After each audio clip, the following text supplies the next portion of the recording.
Video disclaimer: This video is only for entertainment purpose, so please don't take seriously. Hello guys, मेरा नाम है मानव और आपका स्वागत है आपके अपने चैनल आरसी मैशअप में। गाइज, आज के इस वीडियो में हम देखने वाले हैं एक कमाल के मैशअप रिएक्शन को। अगर आपको ये मैशअप रिएक्शन की वीडियो पसंद आएगी तो वीडियो को लाइक और शेयर जरूर कर दीजिएगा और चैनल पे नए हैं तो चैनल को सब्सक्राइब जरूर कर लीजिएगा। Thank you. तो गाइज, आगे की बात हम वीडियो खत्म होने के बाद करते हैं, तो चलिए इस कमाल के मैशअप रिएक्शन की वीडियो की शुरुआत करते हैं। Hope you will enjoy. हाँ। पाकिस्तान में ये कुछ नहीं चल रहा कि तुर्की के मारे गए कि नहीं। पाकिस्तान में पता है कुछ दिन पहले ये बात चलती रही है, जब ये युद्ध स्टार्ट हुआ था रशिया के बंदे अगवा हो गए हैं। और पाकिस्तान में यार मीडिया पर क्या क्या बोलता है मुझे सच में समझ नहीं आती। किसका बंदा यकीन करे किसका ना करे कुछ समझ नहीं आती। और MQ9 के बारे में वाकई बोला जा रहा है। देखो सबको पता है लूप तो है उसमें यार, सीधी सी बात है भाई। ब्रह्मोस जैसी मिसाइलें आ गई हैं तो कुछ तो है ना यार भाई। वो तो भाई इंडिया को रोक ही नहीं पाए, सीधी सी बात है यार। तुर्की वाली बात ये कितनी सच है। तुर्की वाली बात कितनी सच है ये टाइम आते ही पता चल जाएगा भाई। ये तो भी खबरें निकल रही है ना, ऑफिशियल कंफर्मेशन भी शायद थोड़े दिनों क्या पता लग सकता है, कुछ भी हो सकता है यार। युद्ध में कुछ भी हो सकता है। तो आपका वैसे सारे मामले पे क्या कहना है अपने ये जा रहे हैं, इसके बारे में हमने कल की वीडियो में बताया था, लेकिन अब कई चौंकाने वाली खबरें तुर्की से निकलकर सामने आ रही है, जिसके तहत तुर्की ने भारत पाकिस्तान के बीच संघर्ष के दौरान सैकड़ों ड्रोन पाकिस्तान को भेजे थे। इतना ही नहीं, इन्हें ऑपरेट करने के लिए अपने जवानों को भी पाकिस्तान भेजा था। वहीं अब खबर सामने आ रही है कि भारत के अटैक के दौरान तुर्की के कई सैनिक भी मारे गए। इसके अलावा बात करेंगे कि कैसे चीन ने HQ9 डिफेंस सिस्टम के डिस्ट्रॉय होने की बात को कबूला है।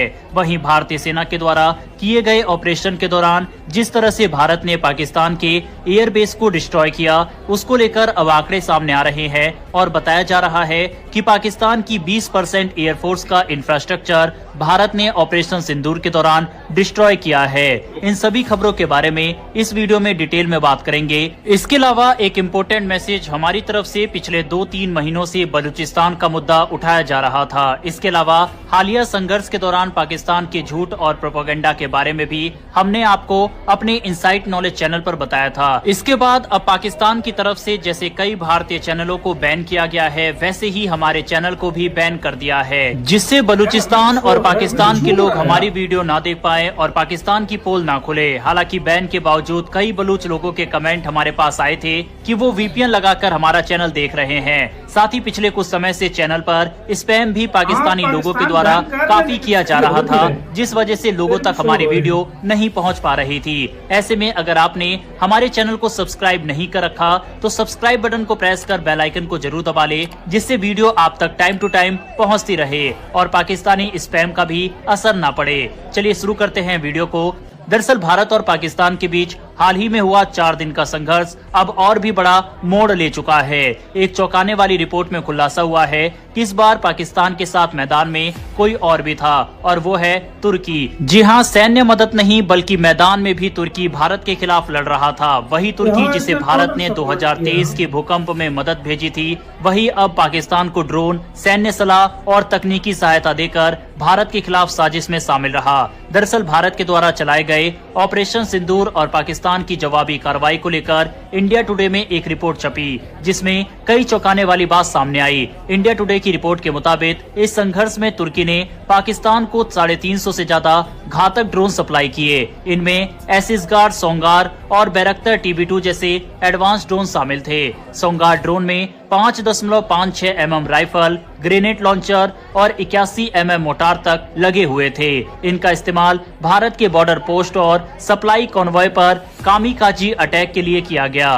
बैरक्टर TB2 ड्रोन जो पहले नागर्नो काराबाख युद्ध में भी इस्तेमाल हुए थे, इस बार भारत के ठिकानों की निगरानी और टारगेटिंग के लिए प्रयोग किए गए। इतना ही नहीं, इस रिपोर्ट में ये भी कहा गया कि तुर्की ने अपने मिलिट्री ऑपरेटिव्स पाकिस्तान भेजे थे, जो पाकिस्तानी आर्मी के साथ मिलकर ड्रोन अटैक्स की प्लानिंग कर रहे थे। इनमें से 2 तुर्की के ऑपरेटिव्स भारतीय जवाबी कार्रवाई में मारे भी गए, जो शायद मुरीदिया भोलारी एयरबेस में तैनात थे। इंडिया टुडे की इस रिपोर्ट में सच्चाई भी दिखती है, क्योंकि इस पूरे घटनाक्रम से कुछ दिन पहले 5 मई को तुर्की का एक नौसैनिक जहाज कराची पोर्ट पर आकर खड़ा हो गया। पाकिस्तान ने इसे शिष्टाचार यात्रा बताया, लेकिन भारत ने इसे साफ तौर पर एक सैन्य संकेत माना।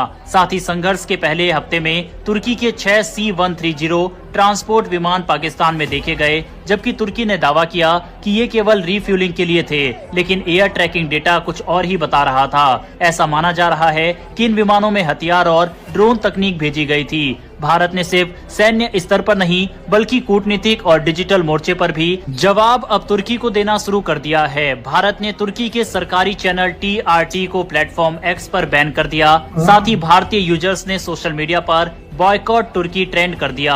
लोगों को तुर्की की यह हरकत और भी ज्यादा चुभी, क्योंकि 2023 में जब तुर्की में भूकंप आया था तब भारत ने ऑपरेशन दोस्त के तहत 7 करोड़ की राहत सामग्री और NDRF टीम भेजी थी। अब भारतीय ई-कॉमर्स प्लेटफॉर्म जैसे फ्लिपकार्ट और क्लियर ट्रिप में तुर्की के लिए टिकट और बुकिंग को रोक दिया गया है। उदयपुर के मार्बल व्यापारी संगठन ने तुर्की के मार्बल का बहिष्कार की मांग की है, जो कि भारत में 70% तक इंपोर्ट होता है। अब अगर देखा जाए तो भारत पाकिस्तान की इस लड़ाई में तुर्की ने काफी कुछ गंवाया है, जैसे कि पहला भारत जैसे देश को दुश्मन बनाया और अब भारत ग्रीस को सपोर्ट करके बदला लेगा। दूसरा अपना इकोनॉमिक लॉस, कई डील अब भारत तुर्की से कैंसिल करेगा। दोनों देशों के बीच $11 बिलियन का व्यापार होता है, वह भी अब खतरे में है। तीसरा उसके हथियारों की जो इमेज बनी थी वह भी भारत ने अब धूमिल कर दी है और अब तुर्की से ड्रोन खरीदने से पहले देश कई बार सोचेंगे, क्योंकि भारत की स्ट्राइक में न सिर्फ तुर्की के ड्रोन मारे गए बल्कि भारत ने तुर्की के ऑपरेटर्स भी मार गिराए। वैसे भारत और तुर्की के बीच जो व्यापार होता है उसमें फायदा भारत को ज्यादा होता है। ऐसे में क्या भारत को इस व्यापार को भी रोकना चाहिए, जिससे भारत को ही नुकसान होगा, या फिर भारत को अपने व्यापार को न रोकते हुए पाकिस्तान में ये कुछ नहीं चल रहा कि तुर्की के मारे गए कि नहीं। पाकिस्तान में पता है कुछ दिन पहले ये बात चलती रही है, जब ये युद्ध स्टार्ट हुआ था, रशिया के बंदे अगवा हो गए हैं। और पाकिस्तान में यार मीडिया पर क्या क्या बोलता है मुझे सच में समझ नहीं आती। किसका बंदा यकीन करे किसका ना करे कुछ समझ नहीं आती।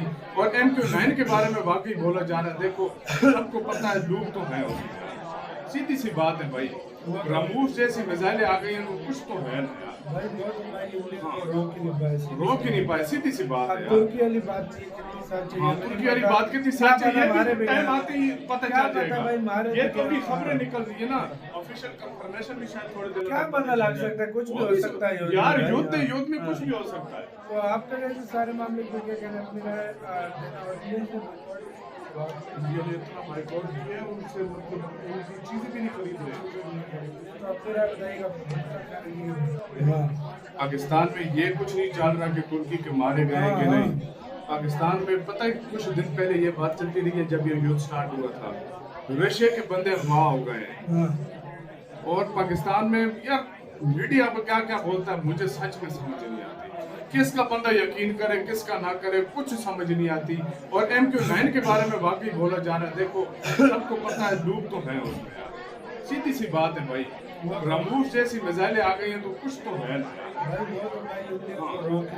रोक ही नहीं पाए, सीधी सी बात है यार। तुर्की वाली बात तुर्की वाली बात कितनी सच है ये टाइम आते ही पता चल जाएगा। ये तो भी खबरें निकल रही है ना, ऑफिशियल कंफर्मेशन भी शायद थोड़े दिन क्या पता लग सकता है, कुछ भी हो सकता है यार। युद्ध में कुछ भी हो सकता है। तो आपका कैसे सारे मामले को क्या कहना है अपनी राय देना और इंडिया ने इतना बाइकआउट किया है, उनसे मतलब उनकी चीजें भी नहीं खरीद रहे। तो आपकी राय बताइएगा। पाकिस्तान में ये कुछ नहीं चल रहा कि तुर्की के मारे गए कि नहीं। पाकिस्तान में पता है कुछ दिन पहले ये बात चलती रही है, जब ये युद्ध स्टार्ट हुआ था, रशिया के बंदे अगवा हो गए हैं। और पाकिस्तान में यार मीडिया पर क्या क्या बोलता है मुझे सच में समझ नहीं आती। किसका बंदा यकीन करे किसका ना करे कुछ समझ नहीं आती। और MQ-9 के बारे में वाकई बोला जा रहा है, देखो सबको पता है लूट तो है उसमें यार, सीधी सी बात है भाई। ब्रह्मोस जैसी मिसाइलें आ गई हैं तो कुछ तो है ना यार, रोक ही नहीं पाए, सीधी सी बात है यार। तुर्की वाली बात तुर्की वाली बात कितनी सच है ये टाइम आते ही पता चल जाएगा। ये तो भी खबरें निकल रही है ना, ऑफिशियल कंफर्मेशन भी शायद थोड़े दिन क्या पता लग सकता है, कुछ भी हो सकता है यार। युद्ध में कुछ भी हो सकता है। तो आपका कैसे सारे मामले को क्या कहना है अपनी राय देना और इंडिया ने इतना बाइकआउट किया है, उनसे मतलब उनकी चीजें भी नहीं खरीद रहे। गाइज आपको यह मैसअप रिएक्शन का वीडियो कैसा लगा, अपने थॉट को नीचे वीडियो के कमेंट में जरूर बताइएगा। वीडियो पसंद आई हो तो वीडियो को लाइक जरूर कर दीजिएगा। चैनल पे नए हैं तो चैनल को सब्सक्राइब जरूर कर लीजिएगा। तो थैंक यू, मिलते हैं नेक्स्ट वीडियो में।